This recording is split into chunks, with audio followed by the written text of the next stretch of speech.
Last night, the triumphant return of the product herself, Angel Reese. Chicago Sky have had an extremely disappointing 2025 season. I'm telling you right now, it was horrible. That was one of the most embarrassing things I've ever seen. An athlete's worst nightmare isn't a bad game, a tough loss, or even a season-ending injury. It's the deafening silence of an empty arena, the moment when the hype you've built around yourself evaporates under the harsh glare of live television. It's the crushing realization that the fans you thought were yours have either moved on or perhaps were never really there to begin with. Last night, Angel Reese lived that exact nightmare. What should have been a triumphant return to her home court became a public humiliation, as nearly 3,000 empty seats screamed a truth louder than any cheering crowd ever could.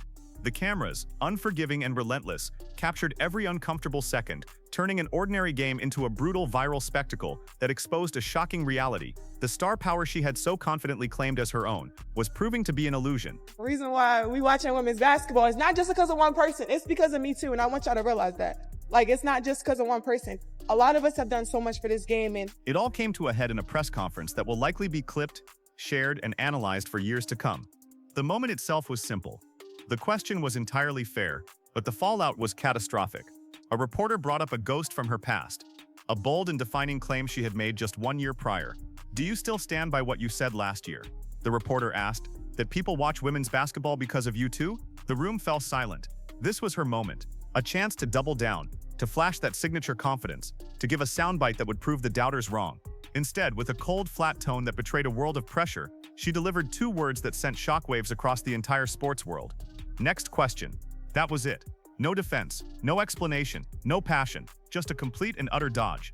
The reporters in the room were visibly stunned. The air grew thick with awkwardness. Before the press conference was even over, fans had clipped the video, and within hours it was a viral sensation, not for her strength, but for her apparent refusal to face the music she herself had composed. Those 2 words told a bigger, more devastating story than any box score ever could. Welcome back, Reese. So pretty. Caitlin Clark comes in and is immediately the biggest star in the league.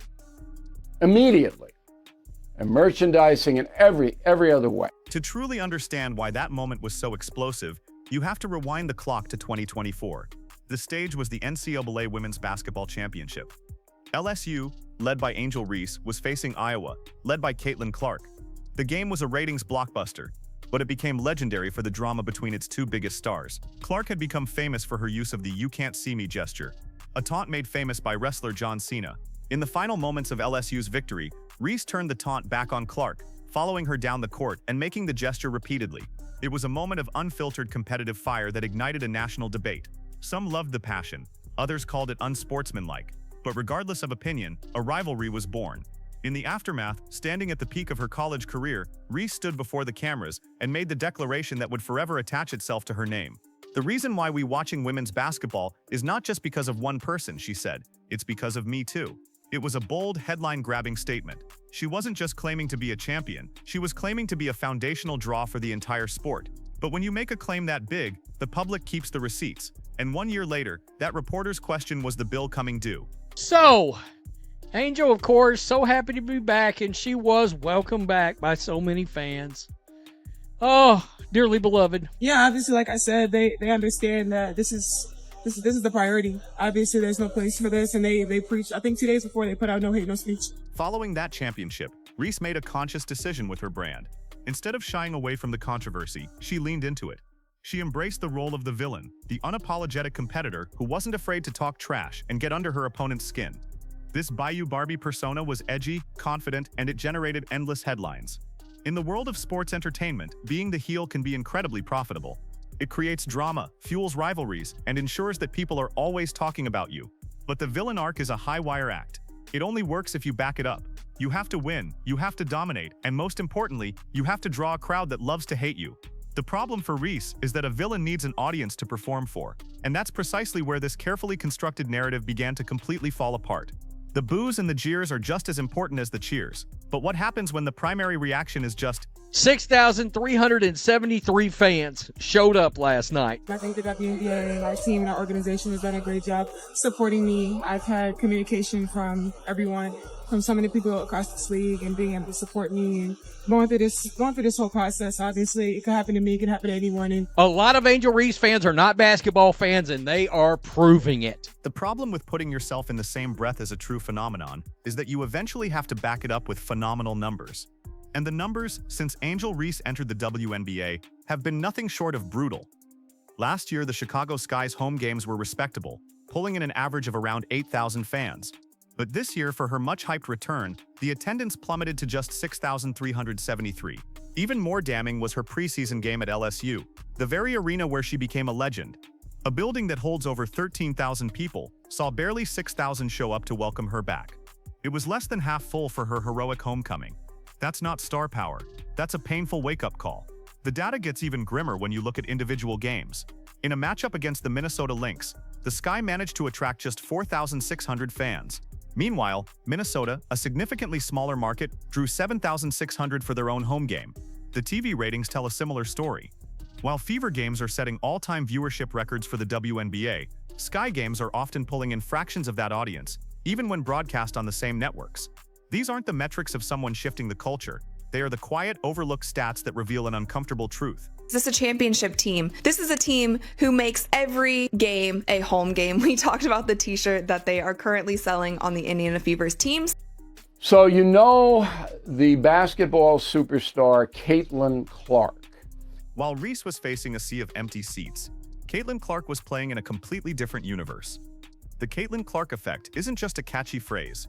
It's a verifiable league-altering phenomenon. The Indiana Fever didn't just sell tickets, they created a cultural movement. At Iowa, 15,000-seat arenas were selling out in under 45 minutes for her games. It wasn't just basketball, it was Beatlemania. And when she made the jump to the WNBA, that hype exploded exponentially. The Fever's Gainbridge Fieldhouse, with a capacity of over 17,000, was packed to the rafters night after night. Her jersey became the second biggest seller in all of basketball in 2024, trailing only the legendary Steph Curry. Think about that for a second. A WNBA rookie is outselling superstars like LeBron James and Kevin Durant in merchandise. The media frenzy has been unprecedented. An astonishing 41 of the Fever's 44 games are being nationally televised this season. The league is literally moving Fever games to larger NBA arenas in cities like Washington, D.C., just to handle the insane demand. Celebrities are sitting courtside. News outlets that never covered the WNBA before are now running dedicated segments on her. That kind of impact doesn't require words. It speaks for itself in ticket sales, TV ratings, and sold-out merchandise.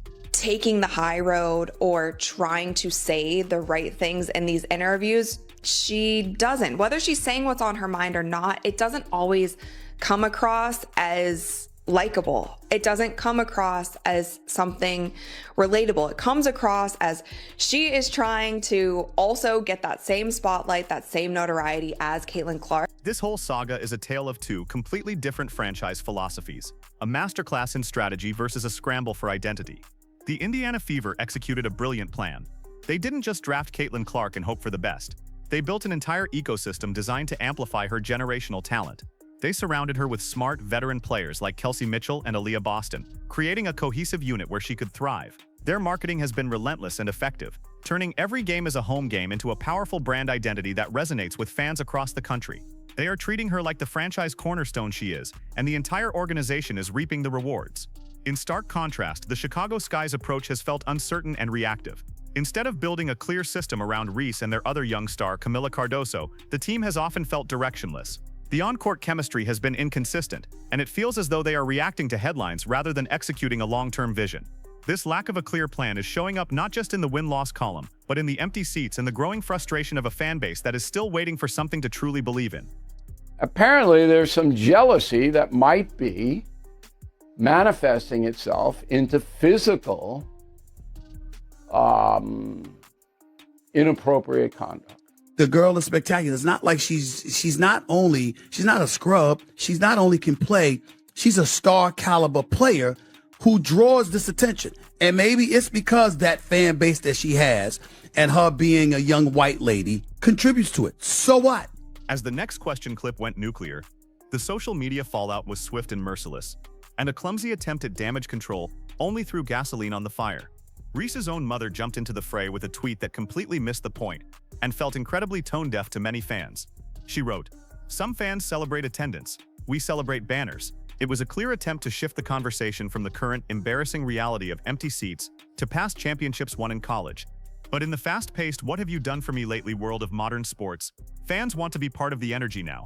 They want to feel the buzz of a packed arena, the thrill of watching history in the making. The tweet was widely perceived as defensive and out of touch, and fans clapped back ferociously with side-by-side screenshots of packed fever arenas next to the Sky's empty sections. Memes flooded the internet, comparing Reese's press conference dodge to someone quietly sneaking out the back of a party that nobody came to. It wasn't just rival fans piling on. Chicago Sky loyalists were expressing their frustration, demanding that the hype they were promised finally match the reality on the court and in the stands.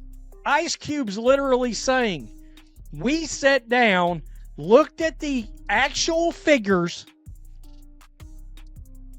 and the draw wasn't there. The fever wasn't there. Oh, no pun intended. Angel Reese was not going to be able to bring in the amount of eyes for the sponsors and... Forget the fans, look at the hardware. Wow, I'm not sure any other single, outside of just the pure numbers that we keep showing people, literal numbers. They want to feel like they're backing a star who's building something big, not one dodging her own quotes. What should have been a massive, huge day for your sponsors and for your networks is going to be anything but that. Just when it seemed the criticism couldn't get any sharper, a bombshell dropped from the most unlikely of sources, the rapper and entrepreneur Ice Cube.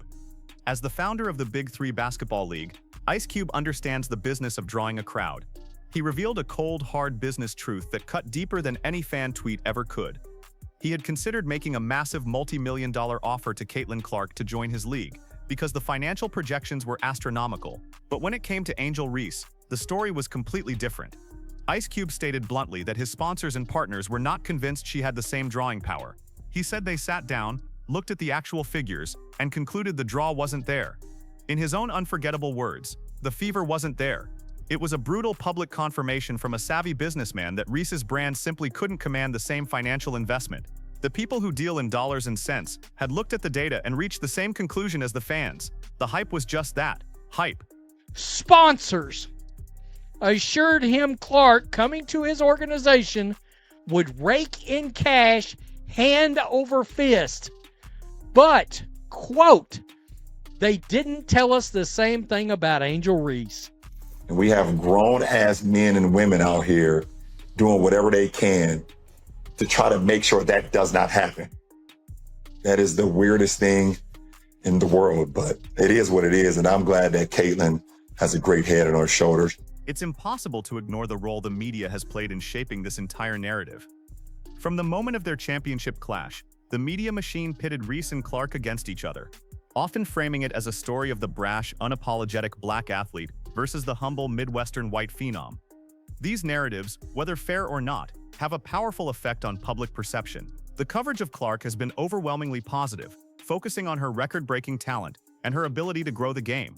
The coverage of Reese, however, has often focused more on her attitude and her controversies. This has fueled an uncomfortable and often racially charged discourse online, where the two athletes are used as proxies in a larger culture war. This complex dynamic adds another layer to the pressure on Reese. She is not just battling for wins and fans, she is battling a media narrative that was, in part, created by her own bold statements and confrontational style. In the end, this was never just about a rivalry or a single press conference. It was about the dangerous chasm that can open up between talk and traction, between a manufactured image and the undeniable reality of the numbers. Angel Reese confidently declared herself a primary reason people were watching.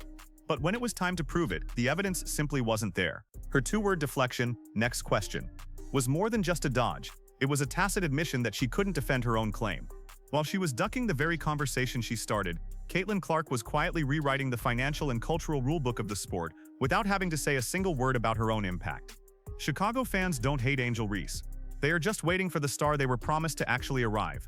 Angel Reese is now at a critical crossroads. The path forward isn't through more bold proclamations or social media clapbacks. It's through dominating on the court, leading her team to victory, and proving night after night that she is a player you simply cannot afford to miss. Until those empty seats start to fill, that next question moment will continue to hang over her, a constant reminder that in the unforgiving world of professional sports, hype is temporary, but numbers don't lie.